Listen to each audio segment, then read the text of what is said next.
I would like to go on and introduce Aimee Morgans. So Aimee Morgans is a professor at Imperial College. She's a professor of thermal fluids. She joined Imperial College in 2007, and she's been a full professor since 2017. Her PhD and undergraduate degrees are from the University of Cambridge. And among other awards, she was awarded earlier this year a fellowship of the UK's Royal Academy of Engineering. And she's going to be speaking to us about a control in turbulent combustion systems. Thank you, Aimee. Thank you very much, Juan. So I'm going to be talking about simulation and control of wake bimodal switching. So actually, it's more on aerodynamics. Let me see. Than turbulent combustion. I do turbulent combustion, but this talks on aerodynamic wakes. So the background then is that when we've got the wakes behind three-dimensional bodies, they can be kind of categorized into two types of wake. The first one is the wake behind smooth bluff bodies, like the sphere shown here. And for these bodies, the wake, the separation line that forms the wake can move in response to changes in flow conditions or control parameters. On the other hand, you can have blunt bluff bodies like the simplified vehicle shown here. And for these, so you can see the blunt trailing edge, and there the separation line is fixed, the predominant separation. And so what that means is that any control measures or changing conditions are not going to change the location of the separation, and so they have to change the kind of features of the wake itself. So we're looking at direct wake control. So we're interested in the bodies on the right, the blunt bluff bodies. And what's been known for a long time is that in the near wake region behind 3D blunt bluff bodies, you get a low pressure toroidal structure. So this structure here is a surface of constant negative pressure coefficient, and the colors are axial velocity. And so we'll be coming back to this structure for turbulent flows where it's a little harder to distinguish, it's a bit messier, and we'll be looking at the orientation of it quite a lot. So that's what's been known for a long time about the wake flows. About 8 years ago, there was a new finding, and this was driven by experiments in the group of Olivier Cadeau in Paris. So we've got the Aimee body here, which is taken as a kind of canonical simplified road vehicle. And when they did experiments on the flow past the Aimee body, what they found is that even though the wake was symmetric horizontally in the long time average, at any moment in time, it was off to one side, it was asymmetric. And so what we can see in this graph here, so if the top represents the wake being on the left and the bottom, the wake being on the right, the wake was consistently switching between the left and the right positions. These switches were happening over random timescales and very long timescales. So the timescales are roughly 100 times the vortex shedding timescales. So you can see the Aimee body is wider than it is tall, and so you get side-to-side switching. They also found that it was possible to get top-to-bottom switching, which generally occurred when the body is taller than it is wide. And so they found it, this wake bi-modality, as we call it. They found this feature in the wakes of real road vehicles. And you can see here, it's a top to bottom switching from the state B, which is at the bottom, and state T, which is at the top. So just after that, at Imperial College, we were doing some experiments on an axisymmetric bluff body. So you can see it's got a circular back face. And when we were looking at the center of pressure on the circular back face, we found a very similar behavior, but instead of being bimodal, it was multimodal. So when we looked at the center of pressure, what we found was that even though the wake, again, was axisymmetric in the long time average, at any moment in time, the wake was off center, and it was exploring a variety of off-centered positions. It had a kind of preferred radius, of being off center, and it was exploring all different possible azimuth angles. I had a very bright PhD student called George Regas who did some very nice modeling of this. And what he showed was that this wake multimodality could be predicted very well using a Langevin model. So where you've got, so the first two terms on the right-hand side in this equation are Landau-like terms. So you've got a linear term and a cubic term. And these can be derived from a weakly nonlinear analysis of the laminars, of the Navier-Stokes equations at laminar Reynolds numbers. So what's been shown before is that if you've got a wake flow behind an axisymmetric bluff body at laminar Reynolds numbers, there's a critical Reynolds number. And when you go above that, your flow goes from being axisymmetric, it undergoes a steady symmetry breaking. So you break the axial symmetry. And this all happens at really low Reynolds numbers. Of course, our experiments were at a Reynolds number of 200,000. And so what George Regas found was that this extra term, the stochastic part, simulated the effect of turbulence in a way. So the turbulence is then causing the wake to explore all of the possible different off-centered positions. So that's and you see the model predicts the experimental data very well. So that's the kind of experimental background. So we were then very interested in whether we could simulate this wake bi-modality. The motivation being that if you can simulate it, you've got full wake flow field access and that you can get insights into what's causing the wake switching and how you can inhibit it. We know that this wake switching is a cause of increased drag. So it turns out that we could simulate it using large eddy simulations. So you can see here that we've got the toroidal structure in the top row. It's orientated so that it's away from the top of the body. The body is taller than it is wide, so we've got a top to bottom bimodal switching.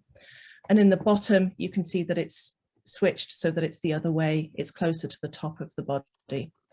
So these were wall-resolved large eddy simulations on a structured mesh with 50 to 100 million cells and Y plus less than 1 over the entire body. So they were really big simulations.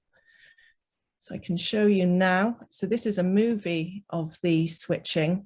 So the bottom one shows a lot of the flow structures quite nicely. The top left one is from the side and you get a real feel for the orientation of the low pressure structure in that one. So if I play it.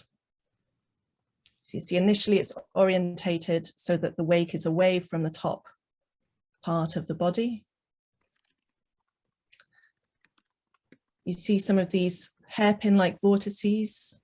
They actually originate from the front nose separation. They come along in the turbulent boundary layer and they're acting as a perturbation on the flow. At some point, they cause this toroidal structure to kind of reorientate itself so that it's got no preferred direction instantaneously, and then it's free to choose how to reorientate itself after that. So I think it's just going through now, the no orientation, and now it's reorientated so that it's the other way.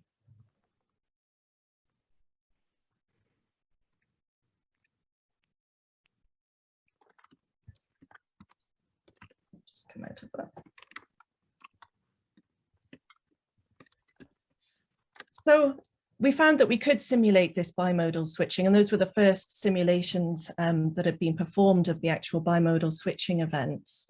But they were too large really to be that useful. So we started looking at how we could make them more efficient. First thing was to go to unstructured grids, and that got us big time savings. And then we looked at whether we really needed to resolve right through the boundary layers at the walls. So what we've got here, these are for an Aimee body with side-to-side switching. The WR LES is wall-resolved LES, and then we've got wall-modeled LES with different amounts or different degrees of wall modeling. And so what we see is that the red and the green in the horizontal pressure gradient show these switching events, but the blue doesn't. And so that shows us that the more complex wall models can capture this switching event, but not the simpler ones. And when we look at why that is, we see that the wall-resolved LES captures a separation bubble just after the front nose of the Aimee body. That's captured with slightly wrong shape by Spalding's law, but isn't captured at all by the log law. And that goes on to affect the vortex structures that come from that separation bubble that act as a forcing on the wake asymmetry. So you see these vortex structures are present in the top two, but they're very different. They're not, the large structures aren't present at all for the wall-modeled LES with the log law.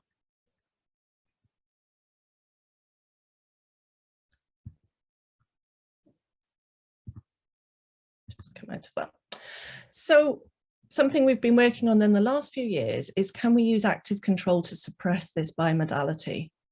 So for the active control, so obviously we've got our flow system, and we can measure the pressure on the base of the body, the back face of the body with sensors. So what we're doing is using pressure sensing on the base, and we look at either the horizontal center of pressure or the horizontal pressure gradient. We then pass that signal through a controller, use it to drive an actuator, and the actuator that we're considering is slot jets, and they're actually horizontally anti-symmetric slot jets, so that if they're coming out on one side, they're going into the other and vice versa. There had been experiments done by Jonathan Morrison's group at Imperial, and they had shown that when you try and use linear feedback controllers to inhibit this bi-modality, they're able to sort of stop the random switching, but what you end up with is really large wake oscillations instead. So it's the blue signal that you're interested in, the red one is with a filter. So we decided that because we could see from the Langevin model that the bi-modality was dominated by nonlinear terms, we tried a nonlinear control law. So we've based it on the Langevin model. We have identified the parameters, lambda and alpha for the cubic and the linear terms from open loop simulations, and then we apply a Lyapunov feedback control law where we can tune our control parameters A and B. The results are shown here. So the horizontal base pressure gradient for the Aimee body. So we see that before control is switched on, we've got the wake switching from side to side. And then when we switch the control on, we completely inhibit the horizontal switching. We do have slight oscillations about the new position, which you can see that you've replaced your bimodal peaks with a single peak. And there is a slight amplification of the vertical oscillations. So you can see with no control, you've got the bimodal peaks, and when you turn control on, you've got just a single peak. And we also saw that that was able to reduce the drag by up to 7%, but there's actually a trade-off between how much drag reduction you get and how much you symmetrize the wake. And that's something that we're looking into at the moment. What we also saw with the flow structures, so with no control, we've got our wake switching between different orientations as we look from above. With control, the wake is symmetrized, and actually the toroidal structure goes much closer to the base. So what I hope I've shown you is that this bimodal wake switching, which wasn't known about 10 years ago, it's of practical relevance, especially to road vehicles, but also other types of bluff bodies, potentially like helicopters. It's an example where the laminar flow structures are very relevant to the turbulent flow. We can capture it in simulations, large eddy simulations, but they must capture the wall boundary layer in enough detail. The switches appear to be initiated by disturbances from the front separation, and that feedback control can be used to inhibit them, and that's something that we're still working on. Finally, I just wanted to say something about the potential of the Flow journal in this area. So as Juan mentioned, Flow offers a fully open access publication route, and I think that's something that's increasingly attractive to academics these days. It's the Cambridge University Press journal, which again, it's attractive that it's not run by one of the kind of high profit margin publishers, academic publishers. And I would say that in terms of content, it's ideal for studies where the principles and tools of the fluids community are used and are important, but there's a significant contribution that goes beyond fundamental fluid dynamics. So for example, the kind of flows we've been looking at around specific engineering applications, so around specific geometries, and perhaps where you've got a lot of control of fluid flow investigations going on. And I also think it's very useful where there's an export of tools from one fluid subcommunity to another. And with that, I'd like to thank you very much for your attention, and I'm happy to take any questions. So thank you, Aimee. I have actually a quick question. In a real case of a vehicle, would there be sort of deterministic influences like a turn or a change in the wind or a change in speed, which would cause these transitions to occur more rapidly, more frequently? So maybe you reach stationarity faster in a real system. So most of the experiments so part of the reason this took so long to be identified is because you have to be kind of, you have to know what you're looking for. If you're just measuring the time average features of the wake, you never pick up this bi-modality. So in the wind tunnel tests that they've done, what they've found is that it's quite sensitive to yaw angle. And if your yaw angle is large enough, you don't tend to get this bimodal switching. The wake settles on one side or the other. And so obviously a car driving along is very rarely a kind of very small yaw angles. It would only be in kind of quite a small range of yaw angles that this would become relevant. However, because I think it sort of answered a lot of questions that people had had over the years. The fact that, you know, if you're at close to zero yaw angle, that probably your wake is rarely symmetric. It's actually switching constantly from one to the other. So it's something that the vehicle manufacturers are very interested in, even though at significant yaw angles, it will be less relevant. I see. And one other thing, what is the time scale? Like, what is the integral time scale associated with this low frequency switching? Like, it happens every few seconds, or? Of order, yes, of order second. Well, so I don't, was it in the, let me go and have a look. Oh, it's of order seconds, tens of seconds to seconds. So yeah, it's whatever it depends on the scale of your problem, but typically it's. I'm thinking for like a truck, at least in the US, we call it a truck. I think maybe a lorry. You guys order seconds. So it's always about 100 times the vortex shedding frequency. I see. Oh, okay. So fairly frequent. It's fairly frequent. Yeah, yeah. Cool. So let's see. Any other questions for Aimee? So there's one in the Q&A. Oh, yeah, I see it. About is there a specific tendency? Yeah. Oscillating flow past the critical Reynolds number. So at laminar Reynolds numbers, there's a sequence of bifurcations. The first one, the most important one, captures the flow losing its symmetry, and it's a steady symmetry breaking. And then you go to other bifurcations, hot bifurcations that lead to kind of unsteadiness and vortex shedding. So the first critical Reynolds number you're interested in, the flow isn't oscillating, it's actually a steady symmetry breaking. Okay. Maybe one of the, in a real system, let's say again, a vehicle moving in the highway, do the simulations reveal where you would put a sensor, like, and what you would measure, maybe pressure? Would you have feedback like this? Yeah. So when we're looking at doing the active control investigations, we always want to make sure that we've got body-mounted sensors, and pressure is one of the easiest, most accessible. So we tend to assume that we've got pressure sensors on the base, and that kind of maps over to when we do experiments as well. We use pressure sensors on the base as the sensor signal. There are then kind of questions on how you process that. And so very often we find that it can be helpful to look at the anti-symmetric component horizontally. But yeah, it's pretty much based on pressure sensors on the base. Maybe I have one. Yeah, go ahead. If this effect could influence the accuracy of flow sensors that are based on vortex shedding. So what do you mean by that? We have flow sensors that are based exactly on the vortex shedding. And I wonder if it is not sometimes causing some non-linearities in these sensors. Yes, I would think it. I would think so. But I mean, you get the vortex shedding, but it's kind of then superimposed on this switching. Mm-hmm, mm-hmm. Yeah, so it could cause contamination of the signals. Thank you.